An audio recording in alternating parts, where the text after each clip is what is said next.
Good afternoon, ladies and gentlemen, because I checked my audience, so I see I've grown some attention from a few young men or men. So thanks for watching. Hopefully, you can find my channel very educational. Just a learning channel, basically going through over my experience. So now I'm gonna go over my last three births. So back in 2009, I was going to test college for a medical assistant. So I did graduate from there, and we were performing pregnancy tests on each other in school. So everybody ran to the bathroom. They come back, and it's probably like maybe like 29 or 30 girls. So we all going over the pregnancy tests, and everybody has their initials on it. So when they get to R. Jones, they like, oh, somebody test came back positive. So it was like easy to be recognized that my test had came back positive. So it was like, who are Jones? I was like, look, don't be playing with me. My test did not come back positive. I don't even play them type of games. So no. So once and behold, my test did come back positive. I did go to the doctors, and I found out that I was pregnant. At that time, I did not know what was going on or how many babies it was. I knew that I was very high risk pregnancy. So at that pregnancy appointment, maybe a couple of months later, or a couple of weeks later, remember say about 8 weeks or maybe 12 weeks, they determined that I was, before that, let me step back up. So before that, when I had my very first ultrasound, they told me that it looked like I was pregnant with identical twins. And they told me that at that time that it looked like one twin was overpowering the other twin. So we'll be able to keep track of the baby and see, the development. Well, a couple of weeks later, when I went back to, get the checkup, I found out that that twin turned into a dissolving twin, and I was only pregnant with one baby, which was a healthy baby boy. Cameron, I probably carried into about 36 weeks and maybe 3 days.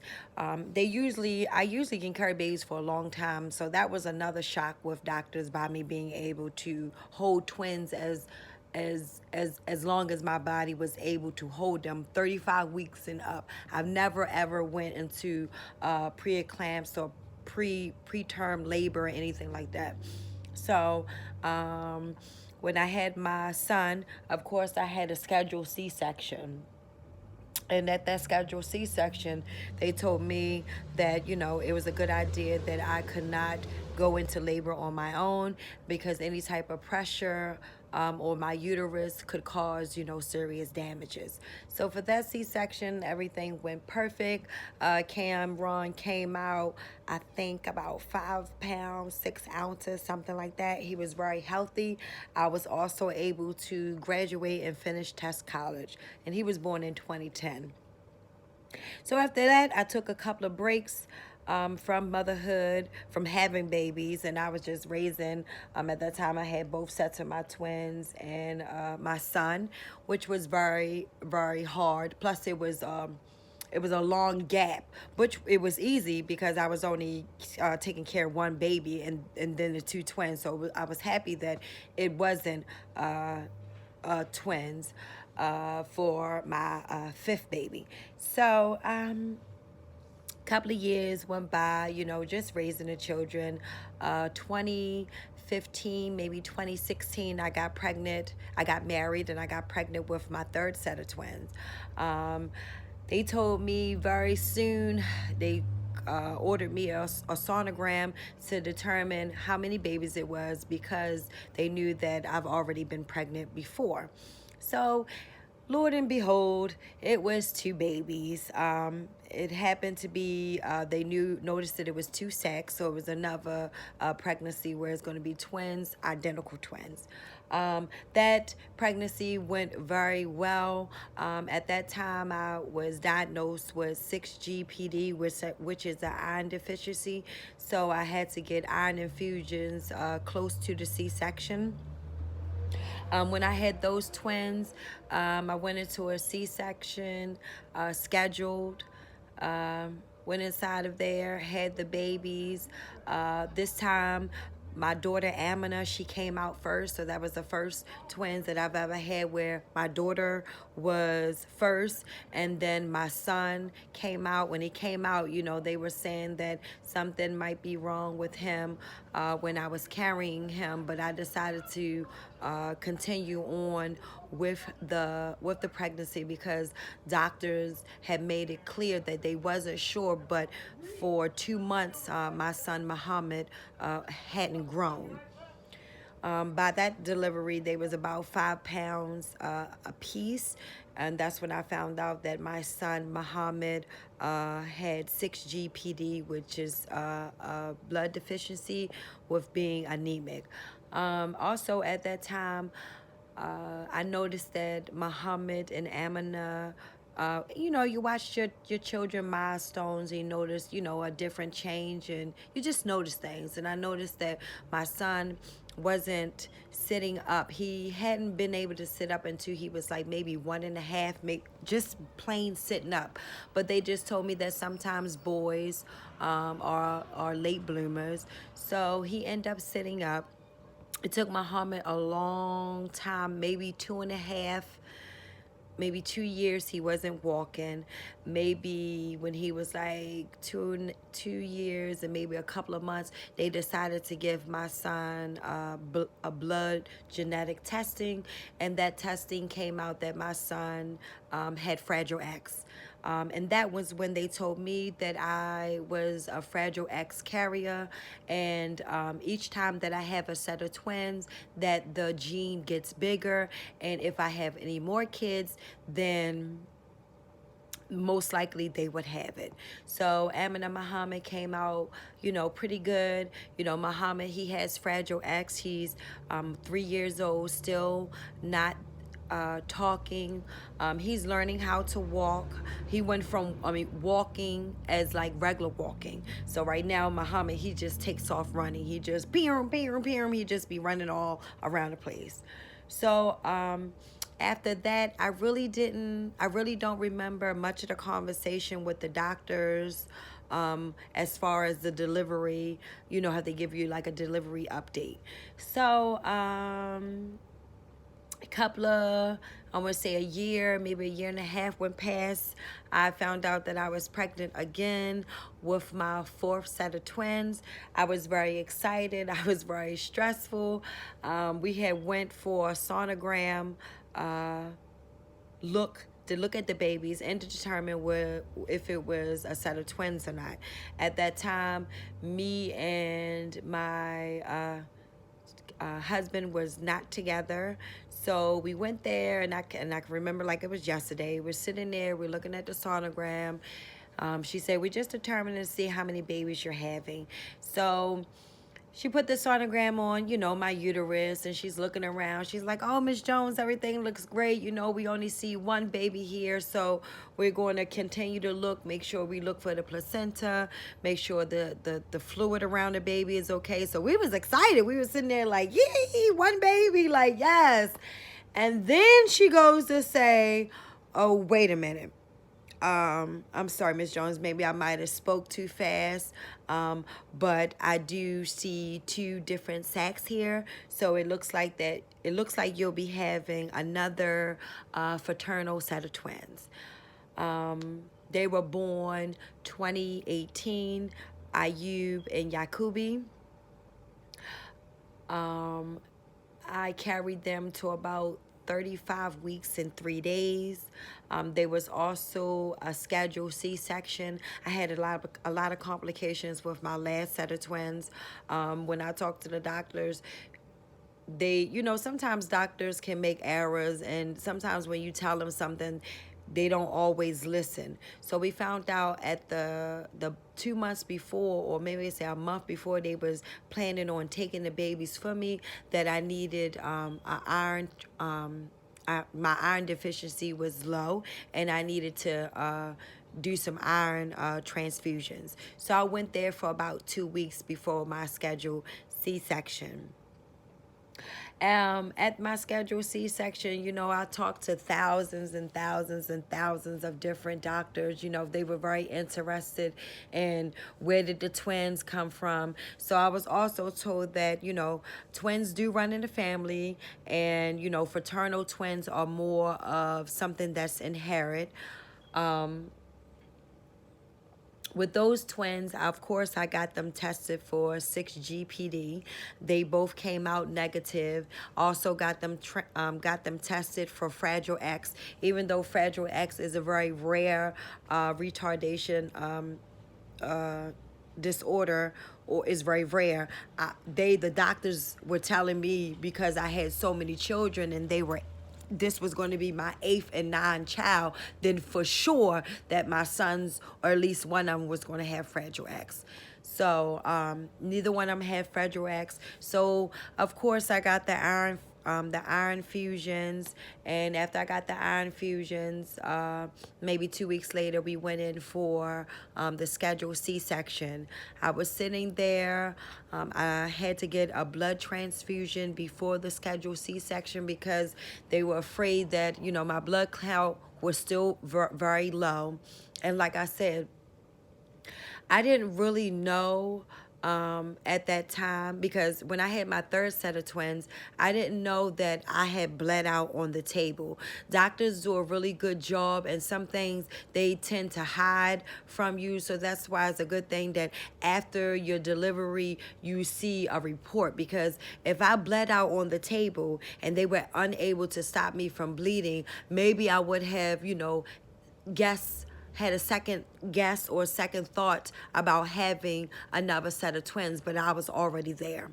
So I had to schedule my C-section after the blood transfusion. They took me in. We had the scheduled C-section. I could remember even sitting there for my third. When I went into labor for my third set of twins, I could remember telling myself, because I do not like the epidurals. That is the worst part for me. And I was sitting there at the end of the table like, oh my goodness, here go my big dumb tail back here again, about to get the epidural in my back. No, I don't like the epidural, but suck it up and get it done. So when Ayub and Yakub came out, they came out around 12. My son Yakub came out. I can remember hearing the call of prayer. It was on Friday, so it was like, the time of prayer around Juma. And then maybe 2 minutes later, because I think he was born at 12:01 and maybe 12:04, my son Ayubi came out. When Ayubi came out, doctors were so worried about me not being able to survive. We had extra blood there. We had, I had got an epidural and a spinal tap just in case they was afraid that I might bleed out. And if I did bleed out, that they was going to give me a hysterectomy or remove my uterus, just in case. So of course they give you all possibilities. So when my son Yakub came out, Ayubi came out, I noticed that I didn't hear any cries. I noticed that I didn't hear anything, and I can remember telling the kid's dad to get up and go look at the baby, because I heard my son Yakub, but I did not hear Ayub. That was the most scariest moments of my life. I was sitting there, mind you, they never showed him to me. They took him away right away. Mind you, I was sitting there on the table, getting stitched up. After I got stitched up, they brought me back to, my room, and they introduced me to my first son, which was Yakub. I breastfed him. We bond. I really loved him. I kissed him. I enjoyed him. But I wanted to know what happened to my son Ayubi. All I knew at that time, and my pressure was up. So I think that they didn't want to make me panic or want to make me feel overwhelmed with everything that was going on. So after stabilizing my son, I was able to come and see him down at the NICU. I was sitting there at the NICU, and he had all these tubes and everything all on him. He couldn't breathe on his own. And I remember that was probably like one of the saddest moments of my life, because that was one time I was really wondering, had I done too much? Have I pushed my body to the limit? Because by me having all those twins, of course you can't think that everything is going to be perfect. 1 out of 10 something has to go wrong. So I guess that was my one time. My son had tubes all in him. He had a feeding tube down his nose. He had a feeding tube in his stomach. He just looked so helpless. He had IVs on his arms. After a few days, he began to start breathing on his own. And then I would, from the time that they let me go from the hospital, from the day that they discharged me, I was back there 2 hours later to breastfeed my son. I would try to breastfeed him 2 times in the morning and then 2 times at night, because they never accommodate you on the parking. So I had to learn how to, make up my schedule. Also, when my son was in a NICU, Jefferson Hospital in Philadelphia. I like to thank all you ladies. You guys did a wonderful job. Every time I called the hospital, you guys always put my son on FaceTime. I was able to see him until I got to the hospital. So I breastfed him twice in the morning, twice in the afternoon. He probably stayed in the hospital maybe additional 12 days. At that time, sitting in a NICU and you seeing all these babies that are born at 18 weeks and 20 weeks and 24 weeks, and they weigh less than a pound, and they got tubes coming out of them, and some of them are getting major surgeries. I really sat there and I felt bad, but I also, made lots and lots and lots of prayers, because by me coming there for 12 days, of course, I become attached to some of the babies that were there, especially the ones that were laying right next to, my child, of course. So I can remember just sitting there praying, thanking Allah for allowing my kids to be able to be born healthy. And I also, was thanking him for letting me be able to experience how it goes in the NICU, and when your baby doesn't come home from the hospital when you have him. It's like the most loneliest feeling in the world, especially when everybody know that you've had a baby and you come home empty-handed.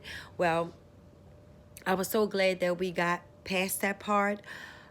He passed the car seat test. He was able to take down my breast milk, and he was able to drink out of the bottle. And I was just really excited, and I was just really happy to have my son home, and to have all 4 sets being born healthy, as in my single as well. And to the parents that have the twins or have any type of baby that's small and it has to go to the NICU, you women are really, really, really, really, really strong.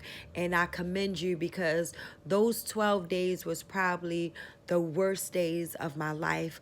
I happened to come in there wondering, if everything is going to be okay. Is he breathing? And I've only done it for 12 days. Some of y'all ladies being there for months. So I commend you guys. Basically, that's all in a nutshell of how all my deliveries were. Pregnancy is a beautiful experience. When the first time you feel your baby kick to the first time you see your baby on a monitor, it it changes you. So, I want to commend you moms who are dealing with that right now. It doesn't last long. Your baby will get healthy, it'll get strong. And, that's why when my baby was inside the NICU, the day that I got discharged from the hospital, I could remember, during this C-section, for my last C-section, it was a little bit more difficult because I wasn't able to get a bikini cut. So the cut that I got for the C-section was a vertical cut up and down from my navel on down. And that recovery was probably one of the hardest recoveries that I've ever experienced when going through the C-section. But they felt as though that was the most safest path to take. I don't know. I can just say that C-section, when I got cut in the front, the pain was more intense. When you're breastfeeding the baby, I could feel the pressure from the baby, clamping onto my boob. And the more the baby pulled, the more I could feel it in my stomach, because it's right there in the middle. It wasn't like the bikini cut where it's like under it. I was feeling it right in the front. So, hopefully, you guys enjoyed listening to my experience as far as me giving birth to all four sets of my twins. A lot of people find my story incredible. A lot of people find it unbelievable, but please believe me, it's real. Um, you know, I'm trying to do it. I'm 36 years old. I can say when I was 18 and 19, it was much easier. As you get older, your patience run down, but I had my 16 and my 17-year-old. My 17 and my 16-year-old girls, they really step in as being second moms. I really want to take this opportunity to also thank my mom, Vivian Jones, I love you very much. My sister, Stephanie Jones. My dad, Nippy Shaw. My dad, my real father, my biological father, who passed away. I like to say thank you. My sister, ex-girlfriend, Reese. Y'all won't believe this. She helped me with my two sets of twins. And now, a couple of months ago, she just found out that she's having a set of twins. I don't know what it is yet, but I'm really, really, really, really, really excited because I could remember her coming over there or living in the house with us saying, I wish I have a set of twins. I wish I have a set of twins. And then boom, she was blessed with a set of twins. So that's my story. I love my mom. I love my sister. When you have twins, it really stops everybody's life, especially anybody that's involved directly with you. My sister, she never had any kids. I am an aunt. I have my other sister. She has 4 children. She doesn't have any twins. I'm the only one that, have twins from my mom. So I just wanted to, thank my mom. She was a good support system. And I want to commend all the women that are out here having babies and the fathers are left and your mom is not around, or you don't have a good support system. I commend you because it's very, very, very, very, very, very, very hard. I know from experience. I know what it feels like when all the babies are crying and you are exhausted because you only got 1 hour sleep, and you trying to show everybody the same affection and make sure that everybody is loved, make sure no one feels left out. It can be draining, it can be, a lot, So my last set of twins, I talked to a lot of specialists. My C-section was scheduled by some doctors that flew into Philadelphia. So I want to thank them too because, they took all the precautions, everything. They made sure I ain't leave out that they made sure I didn't leave off that delivery room without my birth control. So far I haven't had any scares or anything like that. But I definitely want to thank all the doctors at Jefferson Hospital in Philadelphia. You guys really helped me prepare. You helped me with just everything, and I'm just so grateful. But for the women that are doing it on their own, you can do it. You've been doing it. um, you're wonderful. I love everybody for following me. Please don't forget to subscribe, like, comment, share. You know, everybody's not going to like you, but if my story or my experience with twins can help one person, then I've done my job. So I'm good with that. Now I'm about to try to get some rest, try to get a nap. I love you. I appreciate you all for taking the time out. I know I'm always saying but I appreciate you all. Thank you. Don't forget to comment, share, and subscribe. Thanks.